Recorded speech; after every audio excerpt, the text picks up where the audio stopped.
Hi, friends, and welcome to the School Librarian Learning Network podcast. I'm Steve Tatro, also known as Dr. T Loves Books, and I love talking about all things related to school libraries. I may be an old dog, but I'm always trying to learn new tricks. That's why in each episode of the SLLN podcast, I'll chat with a school librarian about a lesson, program, or activity they love. Hopefully, this can be a place for school librarians to get ideas and find new ways to engage with their students and staff. As a good friend likes to say, we're better together.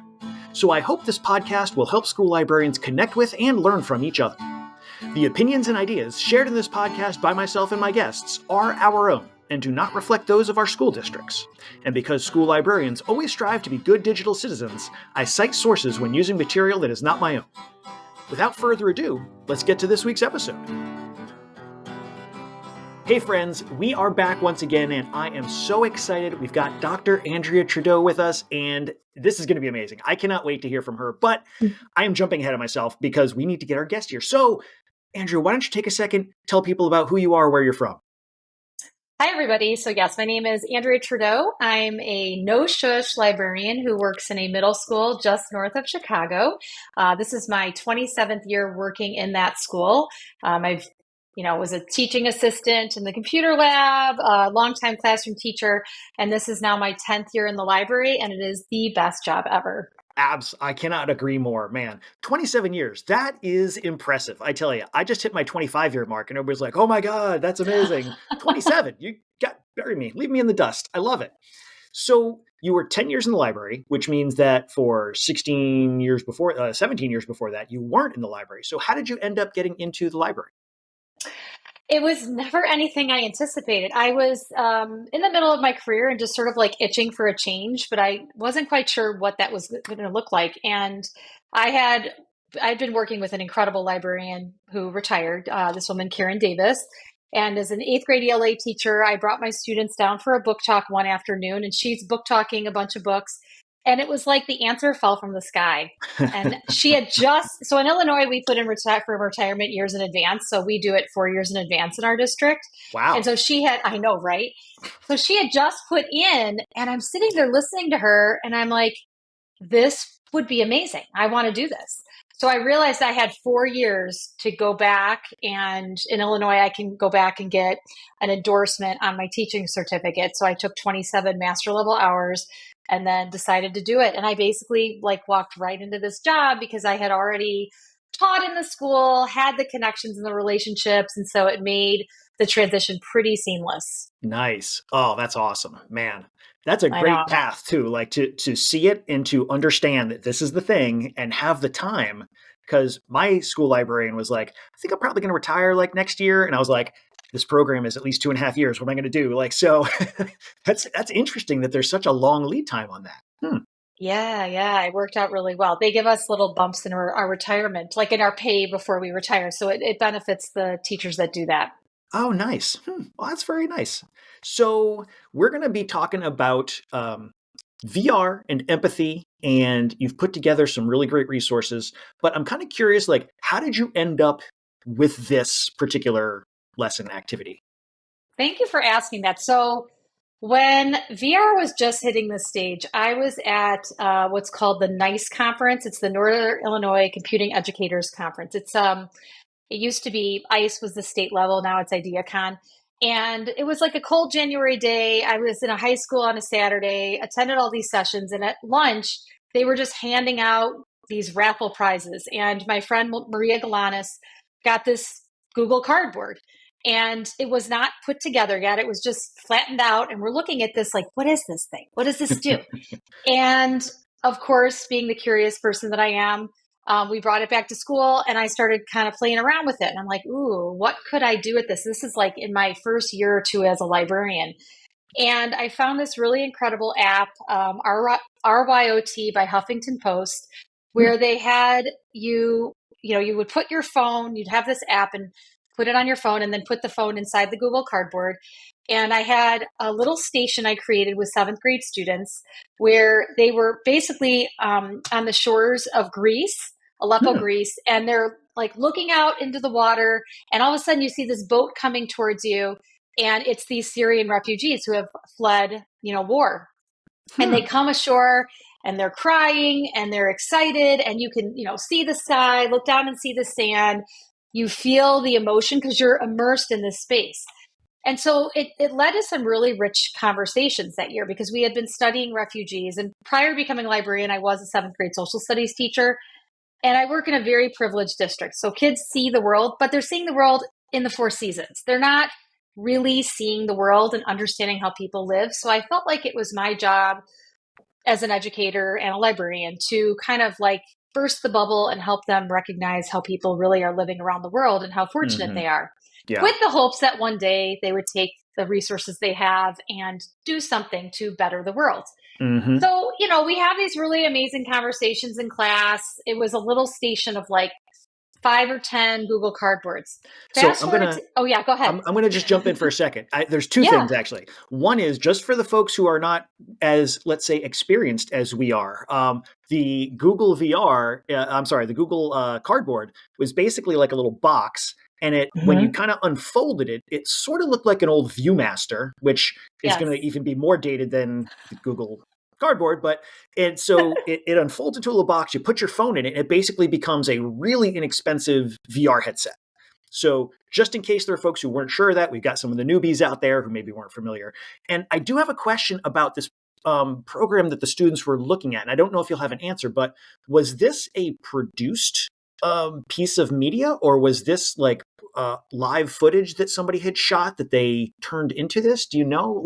Ooh, it was Huffington Post. So I think it was live shot / produced because they worked with Susan Sarandon, who I know did some of the narration for some of the, So it was during a time when, and I've put this in my resources to share with your listeners, Chris Melk, who's a very famous VR cinematographer, he did this TED Talk in 2015 and basically pronounced that VR was the ultimate empathy machine.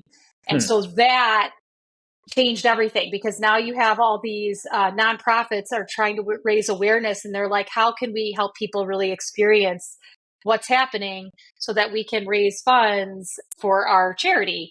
And so I think refugees in particular has been a massive focus when you look at VR for Good programs and charitable organizations, because they want to support these people and their hardship. And so it's such a different experience than just reading an article or even just seeing a video on the news, because you are immersed in this space and you are there experiencing it with the people. Yeah. And like you were saying, you can look around and literally see the 360-degree space around you. So your students are not only seeing these people coming toward them like almost like a documentary film, but they're actually, like you said, they can look down and see the sand. They can look up and see the sky. Like it is an immersive environment. So that's got to be really amazing as an experience to see that basically firsthand. Like this is, I hadn't really thought of it before, but this is a really interesting first-hand accounting that we can get from VR because you're literally immersed in that space. Yeah, I mean, if you think about it, we as librarians really take pride in creating collections with the mirrors, windows, and sliding glass doors. And I see VR as being a very powerful sliding glass door because now you can bring in this experiential learning experience with this technology, whether it is more simplistic phone in a Google Cardboard or something like a Meta Quest. And it allows students to be, you become so present in the space, you lose the sight of the fact that like you're sitting in a library or classroom, because now you put this on and you are transported to another place in time, which is so profoundly powerful. Yeah. Wow. So you started with some Google Cardboards. You've got some students that are engaging with this. How did it grow from there? So I think I knew I was onto something interesting because this was a seventh grade. And so then in eighth grade, they were doing U.S. history, and the U.S. history teachers came to me one day, and just it was happenstance that a family in the area, they had their temple was sponsoring different Syrian refugee families, and they wanted to create what they called like a welcome wagon. So they were going to create this private Facebook page. And there was a family in particular that they had spent 2 years in a Turkish refugee camp. They were moving to the United States. They didn't know any English. They knew nothing really about American life. Wow. And so the goal was to like help them assimilate to life in the United States. Hmm. So we were tasked with having students create short little videos to help them understand life in the United States. What Now, a I have great to just, project I that know, is. right? It's so cool. But here it is, it's eighth grade. I have kids that are like rock star, super involved kids. They've got Hebrew lessons, violin, soccer, like they're so super involved. And the only time we could really do this was after school. So I said to the teachers, all right, we're going to set a date. Let's see who shows up. I'm thinking like, we'll get like 5 or 6 kids and we'll make it Right. work. It was standing room only. We had like 50 kids show up, Wow. and they ended up making these amazing videos about like how to use a vending machine, how to use a microwave, who are the Disney princesses, because there was a little girl in the family and they needed to know that. And it made me realize that I really feel that the VR experience helped them. It like left an imprint on them. It was this Yeah. powerful experience, and they felt an emotional connection, and they felt compelled to do something. And that in turn ended up inspiring my research for my PhD and all the work that I've been doing since in my library. That is just so amazing. Wow. And boy, just to think about that level of participation from students for something that is purely voluntary. Like, I don't think Mm-hmm. we get 50 kids going out for a sports team. Like, never mind coming out to work on an extra project that's going to be more work, right? So, Right. wow, that just speaks to how powerful this is. Amazing. Hmm. Yeah, and So, so I knew it was something magical because like I said earlier, it's just my goal was to help children understand that um, they can do something. And this was something that they could do right then and there as 13 and 14-year-old students, and just to see their joy and excitement and them trying, putting in so much effort to do such a great job, it meant a lot. So I yeah. think VR can really change the way people think. So you've got this awesome formative experience that's helping you think about how VR might come in. And as you said, this became an area of research for you. You've published several papers on this, which are very impressive and kind of lend more depth to the idea that this is a tool that we should be utilizing across academia, but especially, I think, in our lower grades where we really can see that impact on the students and help them see that there's more to the world than just their little slice of it. So that's really amazing. So, how did this particular lesson come to fruition as you were kind of pulling all these different threads together that we ended up with stories of displacement? Yeah, so I was really fortunate to work with the same social studies teacher who kind of trusted me to do this little Google Cardboard lesson. He's actually since retired, but he ended up working with me, and we decided to basically take this little nugget of an idea and expand it. So our stations were something that we moved from the classroom into the library, which I loved. And I have a large space, so we were able to just set up all these different tables where students could go and explore different picture books. Hmm. And then downstairs, I had a set of about 10. Originally, it was Oculus Go headsets. Now I have MetaQuest. Hmm. And in 10 to 15 is about a manageable amount for one teacher to oversee. Yeah. And so then I have students do kind of the VR experience. And then we've used, We Are Displaced, which is a really beautiful collective biography book that has all different experiences. So it was just a way for them to kind of sample different stories and find connections between the stories, and also see the strength in the people in these stories, and really honor what people are going through. And we're finding in our school that we're getting more and more forcibly displaced children that are coming Hmm. to our school, especially from Ukraine and Russia. Yeah. And so it's important for people to be aware and have that understanding and that empathy. And so that was kind of the focus of the piece. So it's just a way to keep the literature there and the story, but also have the VR incorporated. So I'm curious, how did you end up getting your headsets? Was that funded through the district? Did you get a grant? How did that come about? Yeah, I was able to get, so here in Illinois, we have something called Rails, which is a statewide organization that kind of is sort of an umbrella over both public and school libraries. And they have these really wonderful grants called My Library Is. And I was able to win a grant to get 15 headsets. Of course, the summer that happened, the price of the headsets went up, so my district had to kick in a couple $100 to cover me. Ugh. But yeah, we were able to get 15 headsets, which has been great because I've used it not just with the refugee stations, but we do Anne Frank's house, we do Mm, Traveling While Black. And at the heart of all of these experiences is about empathy and understanding. Like that yeah. is what I want my students to take away from this experience. And that has been the focus of my research as well. I love that you are finding a way to use technology as an empathy driver because it seems like so much of the technology that we use these days almost functions in the opposite way, that it kind of separates us, that it puts us in our own little world and our own little filter bubble of information or connections. And you're seeing a way to reverse that completely and help people be present in other situations that they probably wouldn't otherwise get the chance to. That's really awesome. That's really awesome. And I should mention, so in my study, I used a film called The Displaced, which you can actually find on YouTube. And I have a student who had previously used VR, so there wasn't like the novelty of it, who also was on the autism spectrum. And that Hmm. year he was having a really tough year. But you put the headset on, and now in The Displaced, you're face to face with this boy, Oleg from Ukraine. And right away, he's reaching out and he's like, hey, friend, hey, little guy. He was like trying to talk to him. Hmm. And his data was just remarkable. Both his cognitive and affective empathy scores. So, cognitive empathy is when we can put ourselves in someone else's shoes. Okay. Affective empathy with an A is when we can feel what someone else is feeling. His scores doubled. So that to Wow. me was remarkable because I think sometimes we wonder if students that are neurodiverse are able to relate to others and are we getting through to them? And it was profound what this experience had on that particular student. But all of my students that I used in my study, they had a growth both in cognitive and affective empathy. Hmm. Um, and even when you have a film in 360, so for The Displaced, I had in my treatment group, people were watching it on the headset, but my control group, they just watched it on their Chromebooks.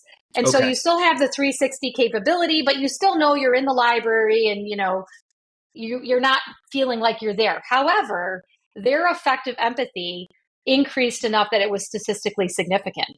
Hmm. So to me, I want your listeners to know if you can't get the headsets, Hmm. even having the ability to go onto YouTube and get 360 is going to impact the way they feel for others. Hmm. And that's supported by the research because there is some research out there on empathy that affective empathy is kind of like the basement. It's the lower level. It's something that we learn early on because of mirror neurons. So when I see you're upset, I'm going to feel that as well. Hmm. And so when these kids are seeing this distressing situation and hearing these really moving stories, they're going to feel for the person that's right in front of them. VR, though, was the one that really increased in the cognitive empathy. And that makes sense also because now you're enveloped in this space. You kind of feel like you're there with these people and you feel like you're in their shoes. So, Yeah. I can see how yeah. that would let you start filling in the blanks that you might have in your own personal experience and see, like, oh, okay, now I understand. Not only do I feel it, but I understand why these people are facing what they're facing. Hmm. Yeah, so Interesting. if you can't get the VR, there's still real power in 360. And so I know with the ability for people to do, things on iPads or Chromebooks, and there's a lot of really great 360 films that are available on YouTube. I also like anytime I offer a VR experience to have a 360 as a backup because about 8 to 10% of students will experience motion sickness. They will get Mm, dizzy, they'll get headaches, they'll get stomach aches. Some will know yeah. that coming in and they'll tell you. Others, Hmm. it'll happen when they're in there. So I always tell them if you're feeling any discomfort, tell me, we're done. We're going 360 because I still want them to have the experience, but I don't want them feeling sick. So, Yeah. Oh, absolutely. Yeah. I have a VR headset. I've got a MetaQuest that I have played around with a bit, and there's most of it fine, but there's certain things that will absolutely just make me feel nauseous. And it's like, okay, this is not the thing for me. So yeah. that's definitely Yes. an important thing to bear in mind when you're experiencing this, especially if it's for the first time. That your body may react differently than you're expecting. Yeah, I feel like for me, it's the fast moving stuff. And so with the cinematic VR that we do, most of the time it is pretty calm, and so most Hmm. kids do well, but there's always a handful that have that issue, and so I want to make sure we provide accessibility. Yeah, that's great.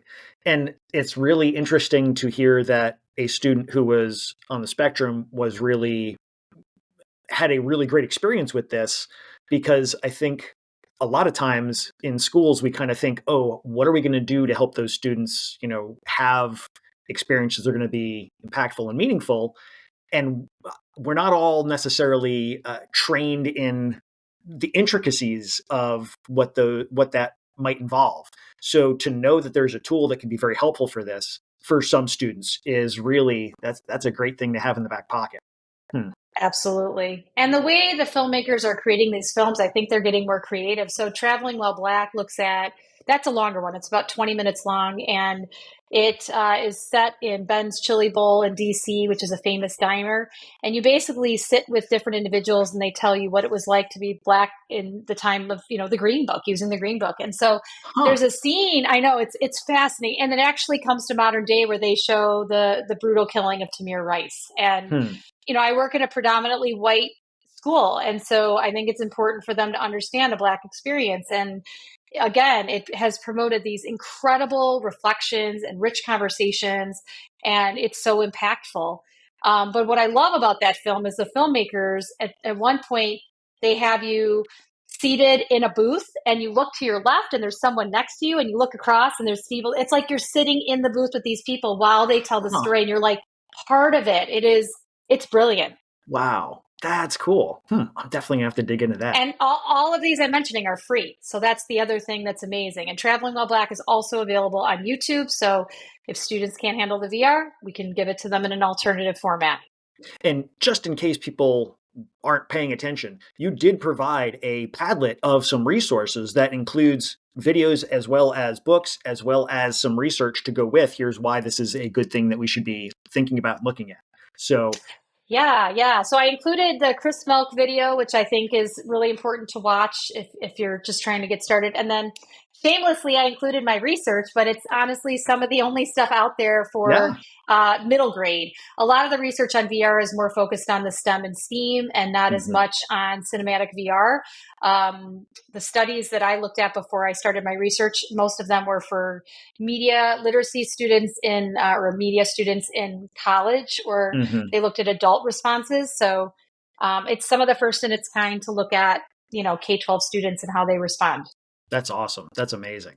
So I kind of sidetracked us a little bit. So I'm gonna try and bring us back around a little bit. So the students are coming in. There's stations set up. Some of the stations are physical texts. Some of them are VR stations. So once they have sort of made their way through the stations, or if is there something in particular that like leads them through the stations, or is it sort of a rotate every so often? Yeah, it's just a rotation. So there's all different, we did, and I need to look at my notes here. We have a bunch of different picture books. So there's one called Stepping Stones, where the art is made all out of rocks, and it's profoundly beautiful. Hmm. I have Stormy Seas, which is kind of this mixed media piece. You can take some excerpts from graphic novels like The Unwanted by Don Brown, and then obviously the VR. So yeah, over the course of 2 days, we have them kind of cycle through to get tastes of different refugee experiences in different countries, and from Hmm. and I've put in the Padlet as well. There's different VR experiences you can provide. So I've put the Displaced in there. There's one called the Key, which is really more of an animation, but and I didn't know this until I saw it. I guess a lot of people, when they have to leave their homes, they take their key with them, Hmm. knowing that they'll probably never return. And that Wow. key is the symbol of their home, like of their homeland and their home. And that's all that Wow. I know, it's like so powerful. Yeah. So I get the chills just, yeah. So that one is interesting because you're kind of on the journey. It's very emotional and it's very like symbolic, but it promotes such interesting conversation. Um, and all of these resources I should mention, I'm seeing this as kind of a 6-12 lesson. Some of the picture books certainly could be used with elementary, but most of the VR films on this topic are really going to be meant for middle school or high school students. I mean, I So think they, we don't do enough with picture books in the upper grades. And I love that you are specifically making that an element of this because it's something that, yeah, okay, sure. Kids, younger kids can understand them, but older kids can analyze them and they can see things that they would not have seen as younger students. So I love that you're bringing those in. Thank you. Yeah, that is something I did as a classroom teacher too. And I just feel like in today's world where we are gaining so much information visually, like we as librarians should be promoting visual literacy. And Hmm. so much of the story is not just the text, it's in these beautiful visuals, the color palette, the placement of objects, so, it leads to some really great conversation. And ultimately, the students read the We Are Displaced and they pick one individual from that collective biography and then they showcase their story through some kind of artwork of some kind. So some students Hmm. got really inspired and they loved stepping stones and they're like, can I do some work using stones? I'm like, sure. And then other kids wanted to use Canva and some want to use CoSpaces and create a VR world. So then it's up to them to kind of share their learning and highlight sort of the triumphs of these stories and the struggle and what these people have been through and the grit through their own chosen media form. And then they can share it with their classmates. Hmm. I love that. I love that they're getting to not only reflect, but that there's a sharing component that they're they're creating something that is to them meaningful, but that is making meaning from these other experiences, and then that gets shared with the whole group so that we're all learning from each other as we go. That's awesome. Hmm. I Yeah, can see yeah, it's a why lot of your fun. social studies teacher would want to do this. This is amazing. Boy. Thank you. So, um, how did you sort of pick like what elements you were going to use as resources for this? What were there any particular ways that you decided like these are the VR films, these are the books that we're going to use, or was it more just as you came across stuff, you were like, oh yeah, that's definitely going to be something to throw in. It started as an ooh yeah, and Stormy Seas was a book that was nominated for a Rebecca Cottle Award here in Hmm. Illinois, so that's a state book award. So I wanted to highlight that at that time. Mm-hmm. I also wanted to be mindful of different kinds of art and format when we were picking the books. Um, but with the VR, it's really dependent on the teacher and what they'd like. I used to use something called a place called home, and that no longer exists. So then I've had to Hmm. kind of pivot. So that's the other thing is Gotcha. the VR is constantly changing. And so when something is great in a home run last year, it never fails. And it's like, oh, it's been sunset and now that doesn't exist anymore. So then you have to go find something else. But there's a wealth of information. I also wanted to be mindful of the VR not being too lengthy because, traveling while back 20 minutes, by the time you get everybody hooked up and in and good to go, it takes a long time. You can only get Yeah. 2 rounds of kids in there. So limiting it to like a 6 or 10 minute film was important to me as well, because then I could cycle several rounds of kids through in an hour-long period. So it's, yeah, kind of timing, mixed media, teacher input. And then every Yeah. year you mix it up because it's fun to just try different things and see how the kids respond. Absolutely. I can also see a strong case being made for keeping the film short because of our students' attention spans and helping them stay Yes, on task. So that totally all makes absolutely. sense. So you have done this lesson before. Is there anything that as you have done this, you've been like, oh, next time around, this we got to do this, or we need to add this, or man, we shouldn't have done it that way. We should have done it this way instead. Like any learning moments as you went? I think the biggest learning moment has been just to be more mindful of where these refugee stories are coming from. So it's Mm, not just, when I first started, it was like very heavily Syrian. And hmm. now we're finding that there's forcibly displaced people from many different countries. And so making a conscious effort to provide these really powerful sliding glass doors and offer students an opportunity to see them from all these different places. And because there's sadly a lot of commonalities between the experience, and so helping them sort of understand that. I also have had to be sensitive to my students who are forcibly displaced, who are now in my Mm. building. And sadly for them, that's a mirror. And it's like, I want to be sensitive to that as well. And that's a big shift in recent years. So I think just being much more mindful and sensitive to this topic. I gotcha. I'm I'm curious, and I don't know if there's a right or a wrong answer to this. I'm just generally curious. Like, so you've got students who may be displaced. Do you try to seek out pieces that will fit with their particular experience, or do you avoid that, or do you not go either way? Is it more just we're looking at the general experience as opposed to a specific experience? So, I mean, kind of going back to that mirrors, windows, and sliding glass doors, I so far have just leaned into it because I want kids to be able to see themselves in the work. And then it it has provoked such amazing conversations where there's such increased sensitivity and awareness. And I want the students who are forcibly displaced to realize that like we are here to support you, we care Mm. about you. Hmm. And I think I want them to feel that. And I think having their classmates, for example, see Oleg from the Ukraine, and now we have a student here from Ukraine. How important that is to see, like, and it's obviously they're two totally different experiences, but there's some commonality. And so for the students who aren't from Ukraine to hear this story and kind of know what someone's been through, it's like they might start to think a little differently. And maybe they're more likely to ask that person to come and sit with them at lunch and Yeah. be a little kinder. And I think it's really powerful. Yeah. Oh man, that's so great.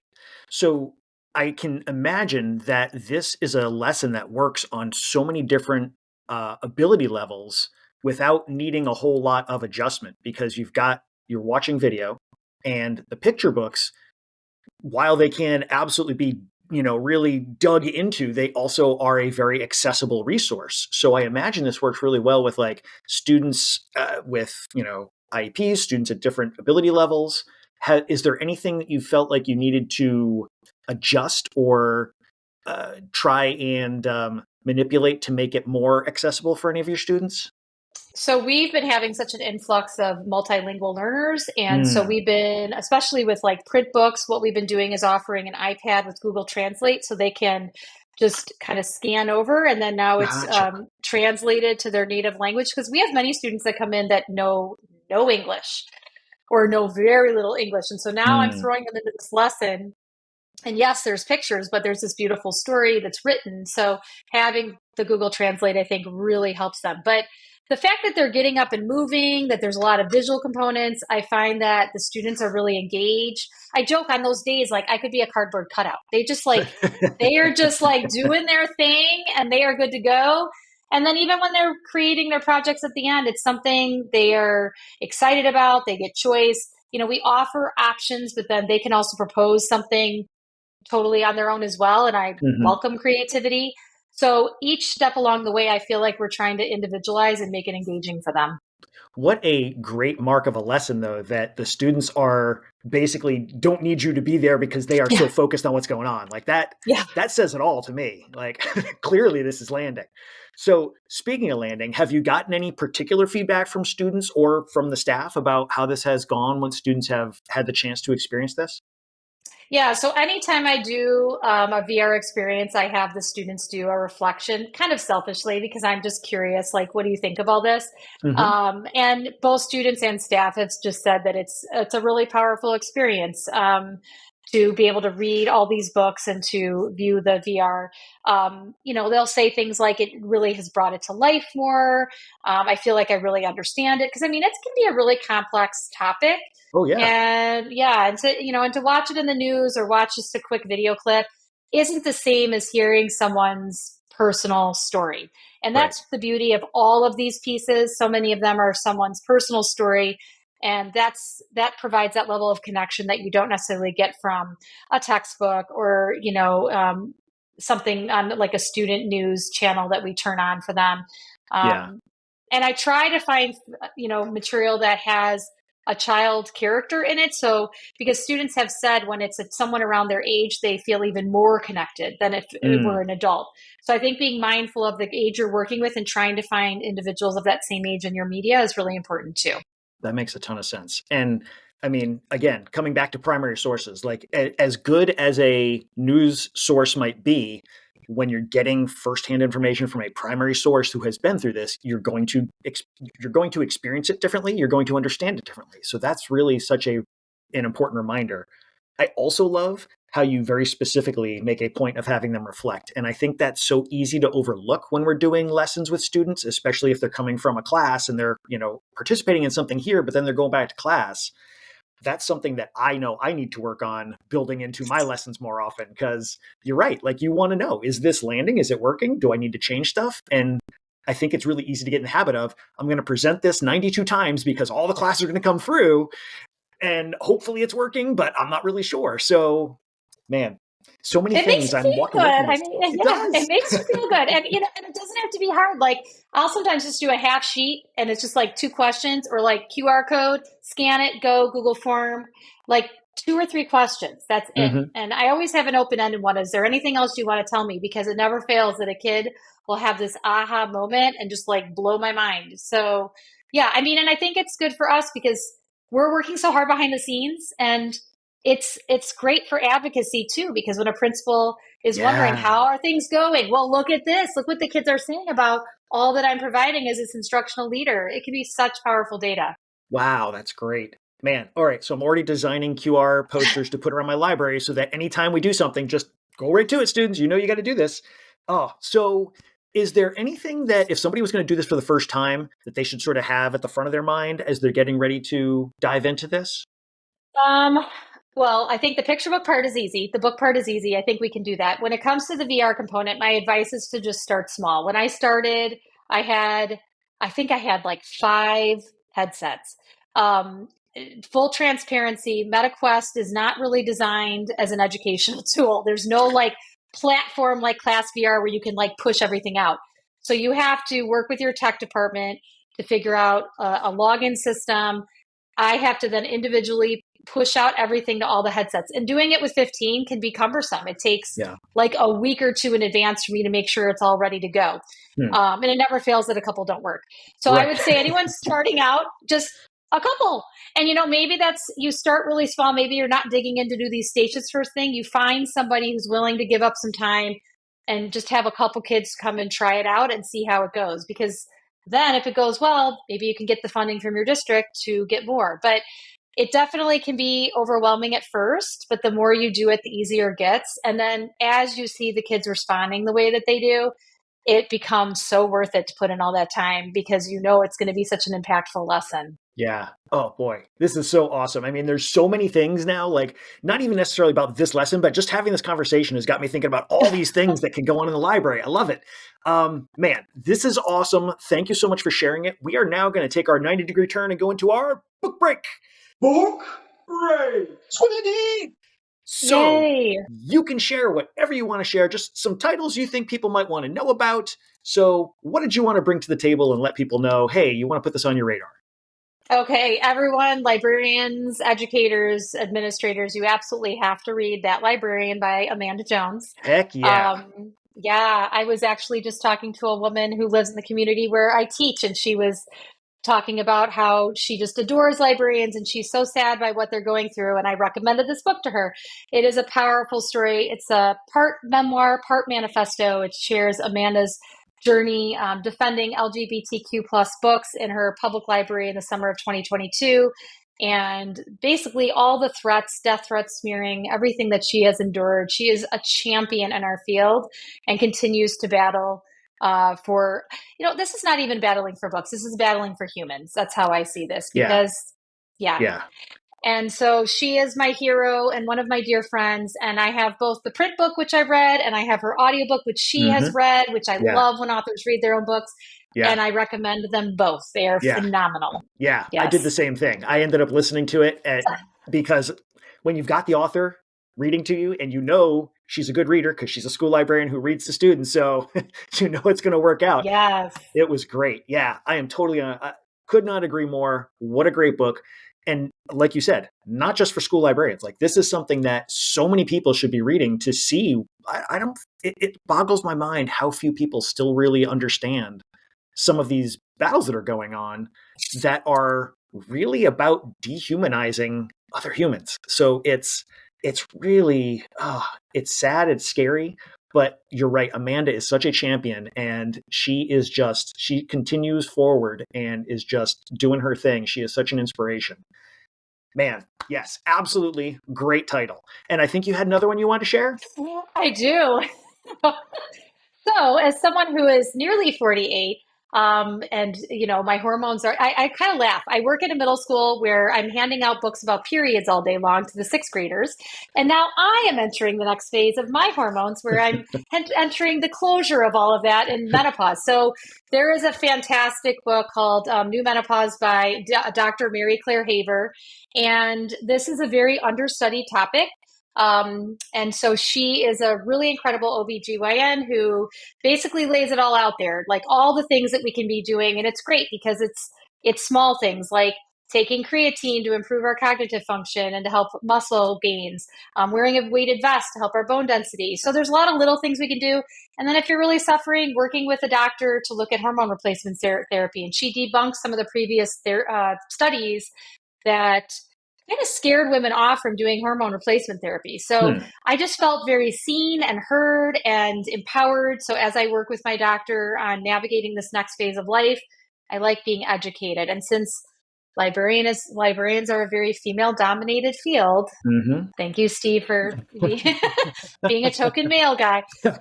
It's important, I think, that we as women are empowered and knowledgeable about what's going to happen to our bodies. Absolutely. It boggles my mind regularly how little medical research there is specifically for and about women and women's issues. And like, there's this great book called Invisible Women, and I'm not going to remember who the author is, but it is very specifically about how so much of our world was designed based on college-educated white younger males.